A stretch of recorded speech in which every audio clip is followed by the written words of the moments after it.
serious part of our evening. We've had a lot of fun. We've learned a lot of interesting facts from our speakers, Patrick Henry and Richard Henry Lee. Thank you very much. Thank you for our comedy and our skits tonight. I want to introduce our keynote speaker for the evening. He is a professor of political thought, I believe, at Howard University, PhD in political science. And his field of expertise, as we saw humorously portrayed here, is family court and family law, and he will be talking about that. Please give a warm welcome to our special keynote speaker, Dr. Stephen Baskerville.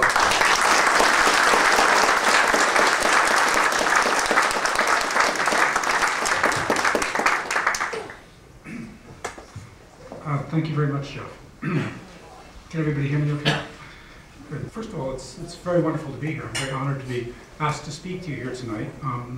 When BJ asked me to speak here some months ago, I was very surprised, very pleased, a little intimidated to be speaking at the Sunday banquet. I was immediately thought, oh, I'm going to have to come up with some jokes. And with the exception of a few satirical pieces that I've written that I can share with you sometime, I didn't have to make, so I'm very grateful that part of the subject matter was taken care of. I couldn't think of too many humorous aspects of the judicial kidnapping of children and incarceration of their parents, so I'm glad that was the program handled that for me. I myself am a fairly recent convert to libertarianism. It wasn't a sudden miraculous conversion, but I'll just tell you, I don't usually do this, but I'll just tell you a little bit. Most of you probably think that Howard University is not known as a seminary of libertarianism. I got my PhD from the London School of Economics, which is another, bastion, shall we say, right, I'll let you use the word. I grew up in and around Washington, D.C. My parents both worked in the federal service, as we call it. We didn't use words like bureaucrat in our household. They were not permitted. Most of my friends' parents worked in the federal service. My father was president of the Public Employees Labor Union, AFSCME. I'm sure you're all familiar with that. So if I can be converted to the creed of libertarianism, I think there's something here that's salutary and possibly helpful for your efforts to convert others. And I will tell you about the issue that I'm here tonight to tell you about the issue that did convert me more than anything else.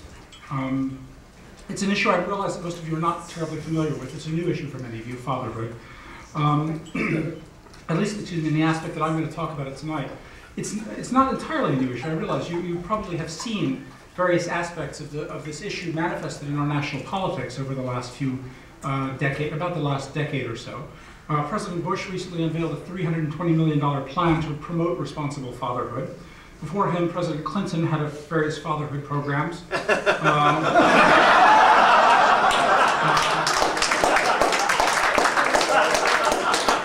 Various degrees of issue, yes. Senator Evan Bayh has been promoting fatherhood, a televised fatherhood conference recently. Congress, the governors, the mayors' conferences all have task forces now on fatherhood promotion.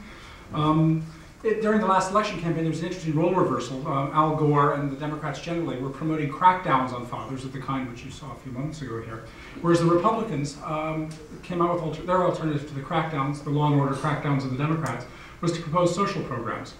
So you know that there's something fishy going on with the whole issue of fatherhood. There is, of course, a disturbing side of the nation's discovery of fatherhood. Clinton, at one point, promoted the Deadbeat Parents Punishment Act and announced a new child support crackdown, as he put it, to identify, analyze, and investigate parents for criminal prosecution. Secretary Donna Shalala seconded this, created a federal case registry to monitor almost 20 million parents, and the Directory of New Hires database, which I'll tell you about in a moment. Fatherhood is the great bipartisan dish of the month.